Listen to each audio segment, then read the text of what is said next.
All right, this is the second part of the lecture on Chapter 6 on teamwork. So we're going to go ahead and talk about solving problems.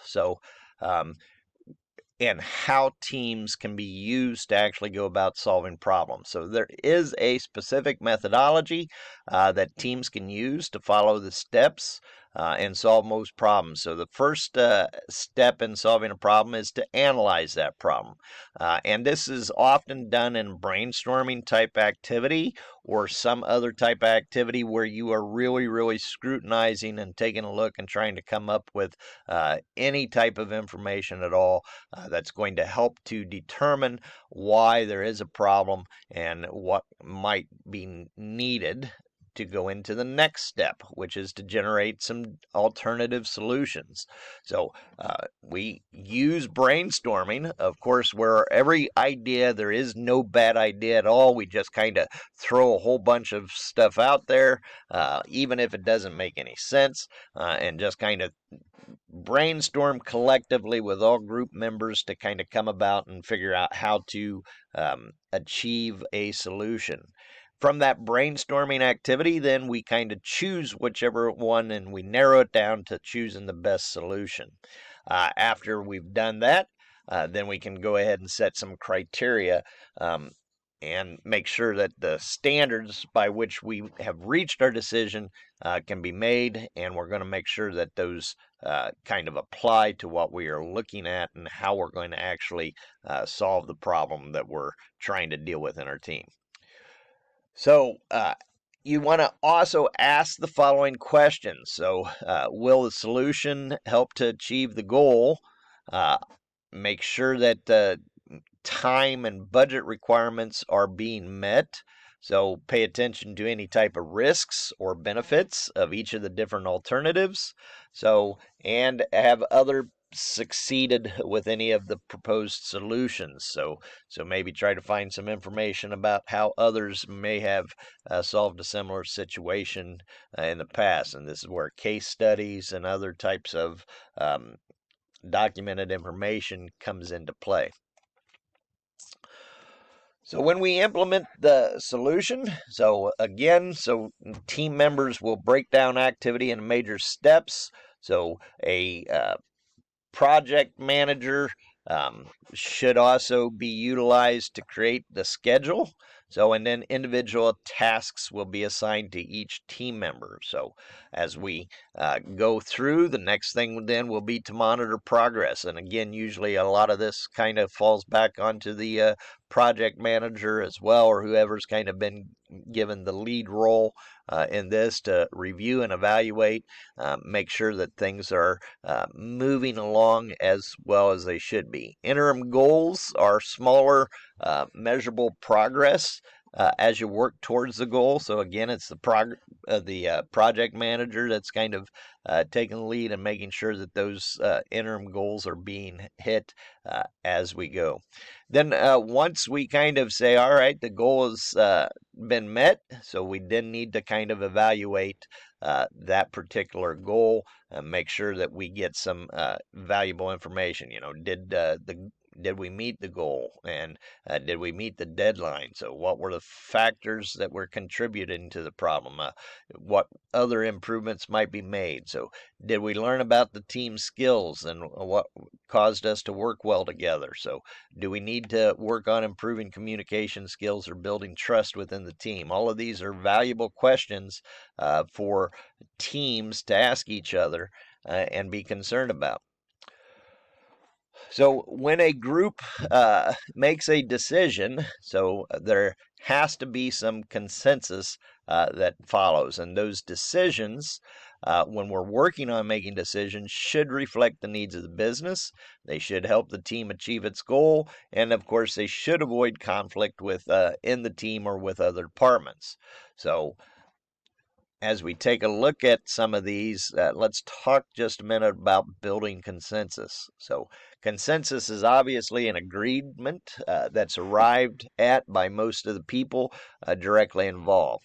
Now, you're not necessarily always going to agree 100%, with the decision that's being made. That's why we talk about a consensus. So, and it is important as a team member. So, when you are working in a team, once the team has made a decision, that you support your team and support that consensus idea here as you go through and become a team worker. Uh, so we do want to make sure that we are working as a team and supporting the team once decisions have been made. Again, that idea, don't go throwing people under the bus. You can certainly discuss and continue to try to use your influence to try to motivate the other team members or to try to make changes within your group, but you should be working at supporting in the group to outside members of the organization. Obviously, anytime we do work with other people, there's often conflict that can arise. So, and it is important to help resolve conflict quickly and efficiency. So, here mentioned some ground rules to help prevent conflict. Make sure that all ideas are encouraged. So don't kind of speak negatively when somebody puts out their opinion or throws out some ideas. So make sure that you are respecting those differences of opinion and exploring them, because there might be important information that can be achieved. So key decisions should be made by consensus. So criticism should always be constructive. So make sure that potential conflict is, you're going to sometimes reach and have conflict. So don't limit that to the decision making process. Sometimes it's just some people don't necessarily always get along with each other. So, and of course, working in a group, you need to have those type of interpersonal relationships that allow you to work effectively with one another, whether you like the person or not. So interact, of course, with new trainees or people coming into the group. So with friendly manner. So obviously work with maintenance personnel on problem solving or troubleshooting on anything that might be maintenance related. Working with other members that are in the organization, depending on what personnel you might need to be working with at that time. So always communicate any potential hazards to one another. So know the rules. So in your particular workforce, and of course, be respectful at all times during team meetings and other times as well. So listen, active listen to suggestion of others. So um, make sure that you are pushing for your peers to try to set some common team goals, and that those goals should be realistic. So with positive rewards when they're met. So production goals have to be determined and communicated to team members and other people in the organization as well. So be an active team member. Don't be passive. So try to improve yourself as much as possible to make yourself more effective and more valuable to the team as a whole as well. So sometimes conflict arises between team members, and it's very, very difficult to uh, get resolved. So companies spend a lot of time every year trying to work on conflict resolution, conflict management. So the best case, of course, is to just be honest and open with communication. So so make sure that each party describes the problem that as they see it, so in a positive, uncritical, and respectful way. Um, each party should suggest possible solutions that will be beneficial. So each party should also evaluate the solution and then be able to explain that solution. So one of the reasons for your education is so that you are able to critically and evaluate and think and talk and discuss things in a manner that will help you explain your viewpoint and the reasons why one suggestion may be better over another. So you have that ability to give that type of input. So um, sometimes parties need to agree to disagree and then try to move on for what is best for the group or for the company as a whole. So sometimes it's a matter of compromise. So, and kind of tit for tat, you do this and for this particular part, and we'll kind of compromise and do something else later so that you can both come away feeling like you have a win.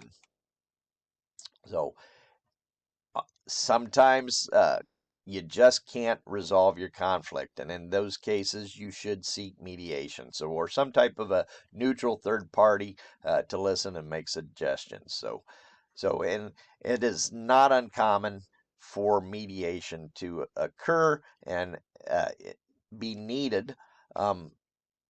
Usually, mediation that I've seen it on the workforce or in the workplace generally comes from managers, um, either higher ups trying to resolve conflict with their managers, or supervisors and foremen working on conflict with their employees that are just not getting along. So it is often roles of those that are put in leadership positions to kind of mitigate and use their power of persuasion to resolve conflict between their direct reports. So lastly here, we are going to talk about training needs. So I'm going to stop this particular video and we'll kind of continue because training is important for an organization. So I want to spend a part 3 on this just so that we can kind of go through what's needed in terms of training for organizations.